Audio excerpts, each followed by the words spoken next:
Assalamualaikum warahmatullahi wabarakatuh. Alhamdulillah wassalatu wassalamu ala Rasulillah wala haula wala quwwata illa billah, amma ba'du. Bismillahi masyaallah la yasuqul khaira illallah. Bismillahi masyaallah ma kana min ni'matin faminallah. Bismillahi masyaallah la haula wala quwwata illa billah, amma ba'du. Yang berbahagia, yang saya hormati, sahabat-sahabat, kawan-kawan, para peserta mentoring yang hadir pada kesempatan kali ini. Pertama kali, tidak ada salahnya kita haturkan puji syukur kita kehadirat Allah Subhanahu wa Ta'ala, yang mana pada hari ini, pada kesempatan ini, kebetulan kita masih bisa diberikan kesempatan untuk bertemu di bulan-bulan, di hari-hari yang penuh berkah ini, yaitu di bulan suci Ramadan. Salawat serta salam semoga senantiasa tercurahkan kepada baginda Nabi Muhammad SAW. Sahabat-sahabat, kawan-kawan peserta mentoring yang saya banggakan, yang saya hormati, pada pertemuan kali ini izinkanlah saya berbicara tentang globalisasi.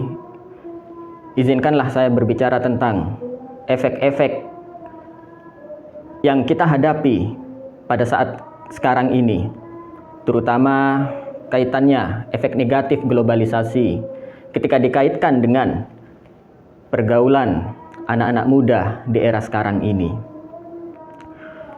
Sahabat-sahabat mentoring, kawan-kawan peserta mentoring yang saya banggakan, yang saya hormati, sebenarnya apa globalisasi itu? Ini yang perlu kita ketahui terlebih dahulu.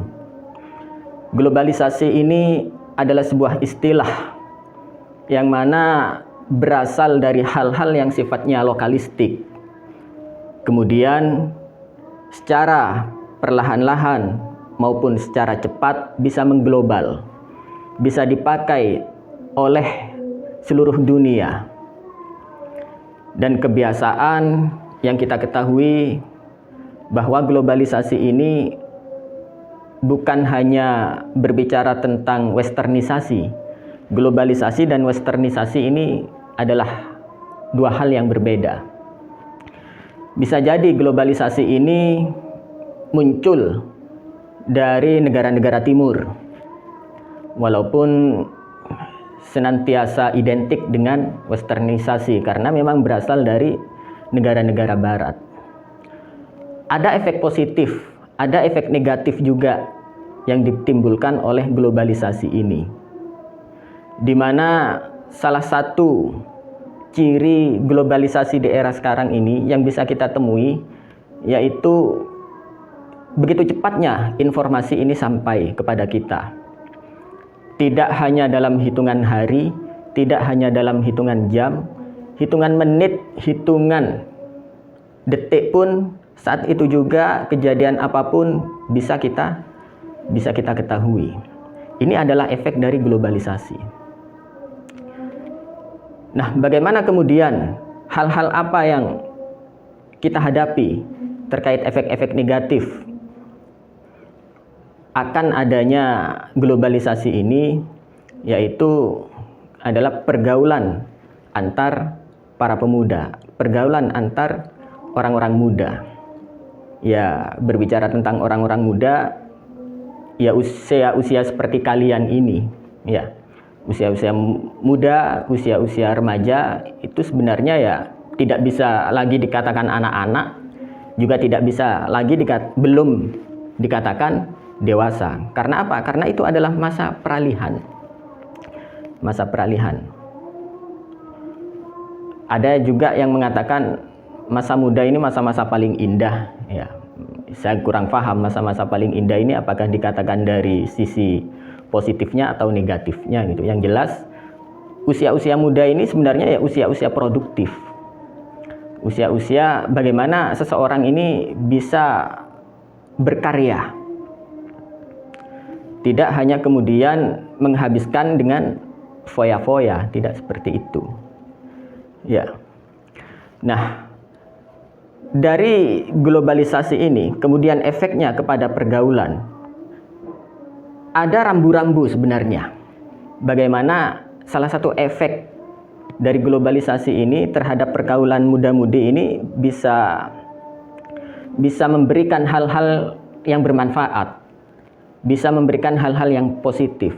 Karena ketika kita mendengar istilah pergaulan para pemuda, pergaulan muda-mudi, itu kesannya selalu negatif. Karena memang rata-rata yang ditimbulkan adalah hal-hal yang tidak jauh dari yang seperti itu. Tapi sebenarnya ya bisa meninggalkan sisi positifnya. Ada beberapa rambu yang diajarkan di dalam agama Islam. Bagaimana kita bergaul antar sesama ini memang benar-benar pas pada tempatnya.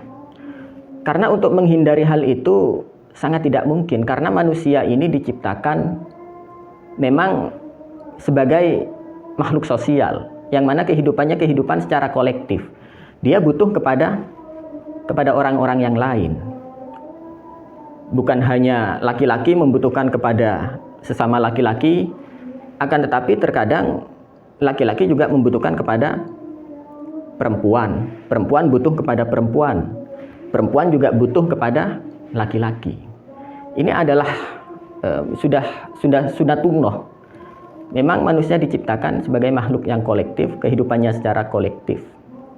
Salah satu konsekuensinya ya seperti itu. Akan tetapi selain itu agama juga memberikan rambu-rambu. Bagaimana supaya tidak kebablasan, bagaimana supaya pergaulan-pergaulan yang memang secara makhluk sosial, kita secara berkehidupan secara kolektif ini ada batasannya. Seperti itu.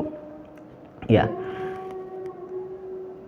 Ketika kita berbicara rambu-rambu pergaulan yang ada di dalam agama Islam, tentu kita tidak pernah bisa lepas dari yang namanya Al-Quran. Tidak bisa lepas dari hadis, sebagaimana yang sudah dicontohkan oleh Nabi dan yang diperintahkan oleh Nabi. Yang pertama yang mungkin bisa kita lakukan, yaitu kita senantiasa menundukkan pandangan, menjaga mata kita. Nah, apalagi sekarang bulan suci Ramadan, ya. Untuk sementara, ya semoga saja bisa untuk selamanya, kita menjaga mata kita. Mata kita berpuasa terhadap hal-hal yang dilarang. Apalagi sampai kita melihat hal-hal yang bisa menimbulkan syahwat, hal-hal yang bisa menghapus pahala puasa kita. Itu senantiasa harus kita hindari. Kalau kita kembalikan kepada Al-Quran, bisa kawan-kawan buka di surat An-Nur ayat 30 sampai 31. Itu adalah sebuah perintah, ayat yang berbunyi terkait perintah dan juga larangan kepada kita untuk memandang lawan jenis, untuk menjaga, senantiasa menundukkan pandangan kita, untuk senantiasa menjaga mata kita. A'udzu billahi minasyaitonir rajim. Bismillahirrahmanirrahim. Qul lil mu'minina yaghuddu min absarihim wa yahfadzu furujahum. Ayat ini bercerita atau berbunyi tentang, katakanlah kepada orang-orang mukmin yang laki-laki untuk senantiasa menjaga pandangan-pandangannya dan juga memelihara kemaluannya. Karena yang seperti itu jauh lebih baik daripada mengumbar sesuatu yang tidak layak untuk dilihat. Apakah kemudian ayat ini diperuntukkan hanya untuk laki-laki saja? Tentu tidak. Ada ayat berikutnya, surat An-Nur ayat 31 yang berbunyi, wa qul lil mu'minati yaghdudna min absarihinna wala yubdina zinatahun. Ya kurang lebih ya sama maknanya, bahwa tidak hanya laki-laki yang diperintahkan oleh Al-Quran untuk senantiasa menjaga pandangannya, untuk memelihara matanya, untuk puasa, tapi yang perempuan juga seperti itu. Jangan kemudian melihat sesuatu yang memang dilarang, apalagi yang sampai bisa menimbulkan syahwat, apalagi bisa sampai menimbulkan fitnah. Ya. Akan tetapi khusus untuk yang perempuan ini ternyata ada tambahannya. Apa itu? Untuk senantiasa tidak menampakkan perhiasan-perhiasan. Nah, ini biasanya mungkin mbak-mbaknya yang hadir pada kesempatan kali ini, mentoring kali ini, awas, hati-hati. Ya, kita ini Al-Quran sudah memperingatkan kalau punya perhiasan. Ya, sudah lagi-lagi berbicara tentang sunatullah, salah satunya ya bahwa perempuan itu diciptakan sangat indah dan tentu menyukai hal-hal yang sifatnya keindahan juga, termasuk juga perhiasan. Apakah itu gelang, apakah itu kalung, apakah itu cincin, apakah itu mungkin aksesoris yang lain, ya. Apalagi di era sekarang ini di mana kejahatan senantiasa hadir tanpa bisa kita duga, ya. Kita senantiasa berhati-hati. Salah satunya apa? Salah satunya ya tidak memamerkan apa yang kita miliki. Seperti itu. Ya. Baik, ini yang pertama. Mungkin yang bisa kita lakukan yaitu menjaga mata kita, memelihara pandangan-pandangan kita. Kemudian yang kedua yaitu menutupi aurat. Nah, hati-hati mas-masnya, mbak-mbaknya ketika dalam posisi bergaul, berteman, ya, senantiasa berpakaian yang memang pantas. Apalagi kita berada di sebuah daerah yang memang memegang teguh tradisi-tradisi agama, yang memang memegang teguh kebudayaan-kebudayaan yang tidak jauh dari agama. Di sini bukan kota besar seperti Jakarta, bukan seperti Jogja, bukan seperti Malang atau Surabaya. Di sini Madura, di sini Bangkalan. Jadi ya secara adat istiadat dan tradisi tentu berbeda dengan kota-kota itu. Nah, apabila mau keluar, mau berteman atau mau beraktivitas seperti apa, salah satu yang bisa kita lakukan yaitu dengan menutupi aurat. Dan berbicara tentang aurat ini ya tentu berbeda antara auratnya orang laki-laki dengan yang perempuan. Antara orang yang sedang biasa-biasa saja dengan yang sedang mengerjakan sholat juga berbeda. Ya, kalau berbicara tentang aurat laki-laki, ya memang kalau kita membahas ranah fikih itu hanya melalui pusar, ya, pusar sampai di bawah lutut. Di bawah apa? Lutut itu dengkul, ya, dengkul kaki. Tapi masa kita hanya, ya mas-masnya hanya mau berpakaian seperti itu? Ya, tentu apa? Jauh lebih baik ketika berpakaian yang layak. Jauh lebih baik berpakaian yang lengkap. Begitu juga mbak-mbaknya, untuk yang perempuan ini auratnya di mana? Auratnya ya seluruh tubuhnya, kecuali wajah dan telapak tangannya, yang memang bisa diperlihatkan itu. Baik, untuk wajah bagaimana? Wajah ini ya debatable, ya. Ada yang mengatakan itu aurat, ada yang mengatakan itu bukan aurat, ya. Tapi untuk menghindar, kebanyakan orang-orang yang memakai cadar itu kan kemudian untuk menghindari fitnah, ya. Untuk menghindari fitnah yang seperti apa? Ya, fitnah-fitnah yang memang tidak layak untuk diperdengarkan.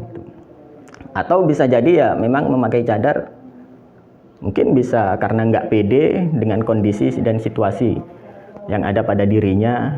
Tapi ya itu saya rasa tidak bisa kalau kita berpikiran yang seperti itu. Karena apa? Karena ya mau tidak mau kita harus bersyukur terhadap segala sesuatu yang dianugerahkan Allah kepada kita, ya. Karena berbicara tentang menutup aurat sendiri itu ada banyak hikmah, ya. Ada banyak hikmah. Kalau saya bisa sebutkan di sini, yang pertama, menutupi aurat itu menjalankan perintah Allah. Sudah jelas. Di situ kalau kita buka surat Al-Ahzab ayat 59, itu bisa kalian cek, di situ diperintahkan untuk memanjangkan, ya.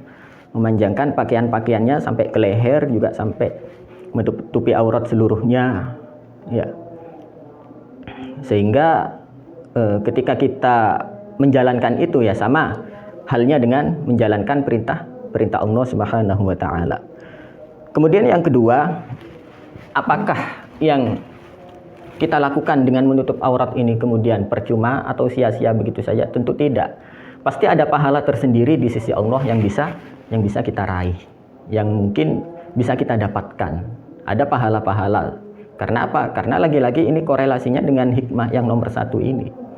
Kita menjalankan perintah Allah.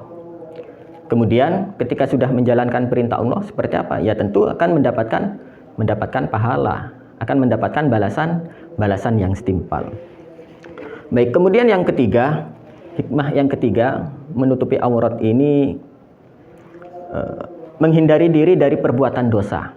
Kita bisa menghindari diri dari perbuatan dosa, kita juga bisa menjaga orang lain untuk menghindari perbuatan dosa. Karena apa? Karena mereka terhindar dari melihat aurat kita. Walaupun sebenarnya ya segala sesuatu itu tergantung sama orangnya, kembali lagi kepada masing-masing individu. Seperti apapun orang-orang itu kemudian menjaga auratnya, kalau memang orang lain kemudian memiliki pemikiran-pemikiran yang negatif, ya tentunya hal-hal yang negatif pun tidak bisa kita hindari. Akan tetapi ya memang idealnya mulailah dari diri kita untuk menjaganya. Jangan kemudian kita menyalahkan orang lain, menyalahkan pemikiran-pemikiran orang lain, menyalahkan pandangan atau mata orang lain. Tapi kita mulai dari menjaga diri kita sendiri untuk menutupi auratnya. Kemudian yang keempat ya tentu menghindari fitnah ya, menghindari fitnah. Ketika seseorang berkeliaran, baik itu laki-laki maupun perempuan, akan tetapi dengan pakaian yang tidak pantas, pakaian yang membuka auratnya, tentu akan menjadi pertanyaan untuk orang-orang banyak. Nah, ini salah satu yang harus kita hindari gitu. Ya memang kita tidak bisa menghindar dari omongan orang, omongan masyarakat ya. Apalagi mungkin salah satu aktivitas di era sekarang ini yaitu ghibah. Ya, ghibah ini ngerasani orang, itu yang tidak baik. Dan ini yang perlu kita hindari. Nah, baik kawan-kawan, sahabat-sahabat, para peserta mentoring. Nah, dua hal ini yang mungkin bisa kita lakukan, hal-hal yang kaitannya dengan rambu-rambu atau etika pergaulan ya. Karena memang kita bergaul ini tidak bisa dihindari, apalagi di kalangan mahasiswa ya. Di kalangan mahasiswa ya mengerjakan tugas secara berkelompok atau mungkin antar satu orang dengan mahasiswa yang lain saling membutuhkan. Nah, seperti itu. Akan tetapi bagaimana kemudian pergaulan atau komunikasi ini bisa berjalan pas ya sesuai dengan syariat Islam, tentu ada rambu-rambu di situ. Dan yang ketiga, setelah tadi yang pertama menundukkan pandangan mata, kemudian menutupi aurat. Kemudian yang ketiga ada larangan berkholwat. Nah, tentu berkholwat ini apa? Menyendiri, akan tetapi yang nggak sendiri, tapi dengan lawan jenis. Nah, mojok, ini awas mas-masnya, mbak-mbaknya, ya mojok berduaan itu yang tidak diperbolehkan, ya. Karena apa ya? Tentu bisa menimbulkan efek negatif, bisa menimbulkan fitnah. Oh enggak Pak, saya enggak ngapa-ngapain, saya cuma ngerjakan tugas ini dan itu, alasan apapun. Akan tetapi seseorang ketika melihat sudah berduaan, apalagi mojok di tempat sepi, tentu pandangannya pandangan miring, penilaiannya tentu penilaian yang negatif. Nah, untuk menghindari hal yang seperti itu, tentu larangan berkholwat ini bisa bisa dipraktekkan. Jangan sampai kemudian mojok berduaan sendirian ya. Karena apa? Sudah jelas larangannya di dalam agama. Wala taqrabuz zina innahu kana fahisyah. Jangan sekali-kali mendekati perzinahan. Nah, mojok itu apakah bisa dikategorikan yang seperti itu ya? Tentu bisa. Nah, itu mendekati perzinahan. Karena apa? Karena di hadis yang lain juga disebutkan ketika seseorang itu sudah mojok berduaan ya, laki-laki yang perempuan, yang pihak ketiganya yaitu siapa? Yaitu ya setan. Ya, setan tidak akan tinggal diam. tentu akan berbisik dengan berbagai cara, dengan berbagai pintu. Dari arah depan tidak bisa, dari arah belakang, dari arah samping, dari arah atas. Bagaimana supaya seseorang itu, manusia ini terjerumus ke dalam kemaksiatan, ya. Sehingga kalau secara teknisnya mungkin ketika seseorang itu mau tidak mau harus mengerjakan tugas berdua, atau ya untuk yang perempuan ya bisa ditemani mahramnya. Kalau tidak ada mahramnya, Pak, kemudian gimana ya, bisa minta ditemani oleh kawannya. Nah, kawannya pun juga harus bisa memahami, harus bisa mengerti. Ini untuk menjaga kehormatan dan martabat, juga keselamatan dari temannya ini. Ya. Karena ketika sudah terjadi sesuatu yang tidak diinginkan, ya, semisal kemudian terjadi perzinahan, maka efek yang ditimbulkan ini tidak akan pernah sederhana. Efek yang ditimbulkan ini tentunya sangat-sangat besar, ya, terutama ke belakangnya, ya, tidak akan dirasakan secara langsung gitu, mungkin bisa dirasakan efeknya ini atau balasannya ini mungkin puluhan, belasan tahun yang akan datang, seperti itu. Kalau saya boleh mengutip pendapatnya Imam Syafi'i, bahwa orang melakukan zina ini sama dengan berhutang, ya, sama dengan berhutang. Hutang itu apa? Hutang itu ya harus dibayar, kan, harus dilunasi. Dan yang melunasi siapa? Kalau dalam kasus perzinahan ya bukan orang yang melakukan, akan tetapi ya bisa jadi keluarganya yang akan membayarnya, seperti itu.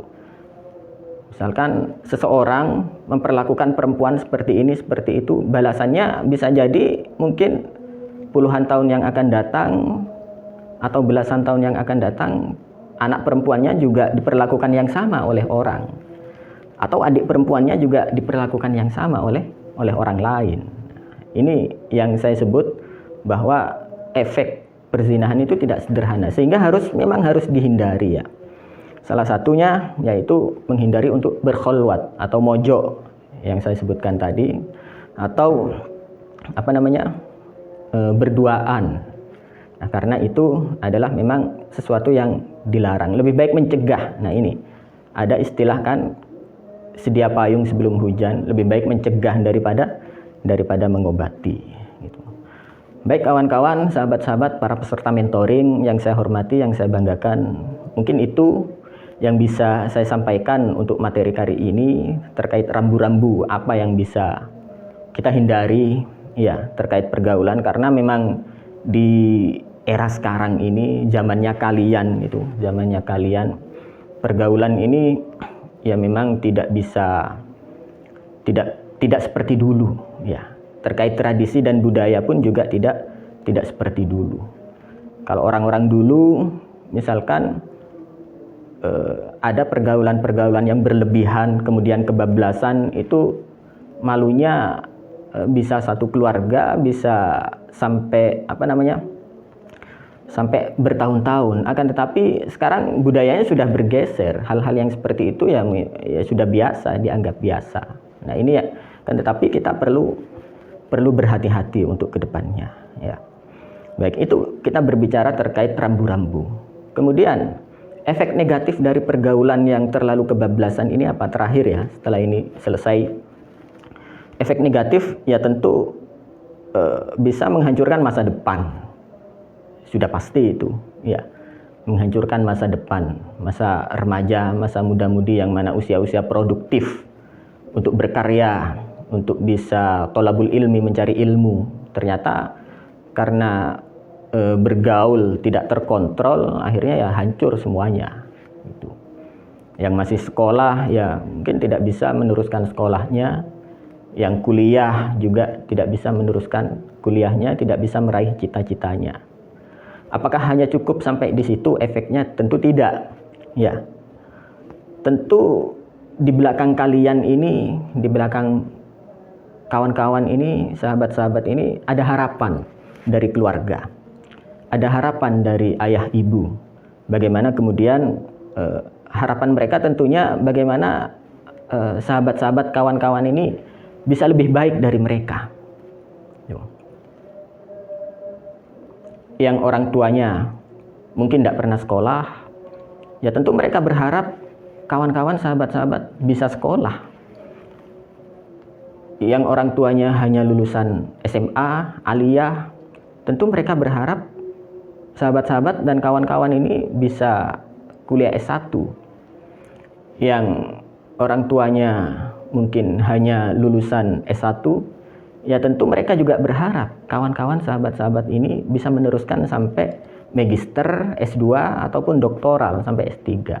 Nah, ketika usia-usia remaja, usia-usia produktif di masa muda ini kemudian ternyata tidak terkontrol dan kemudian digunakan untuk hal-hal yang negatif, tentu harapan-harapan mereka akan hancur seperti itu. Ya, cukup 2 saja saya sebutkan efek negatifnya yang mungkin bisa menjadi renungan kita bersama untuk menjadi pribadi yang lebih baik. Baik sahabat-sahabat, kawan-kawan, kiranya itu yang bisa saya sampaikan di kesempatan kali ini. Semoga ada manfaatnya.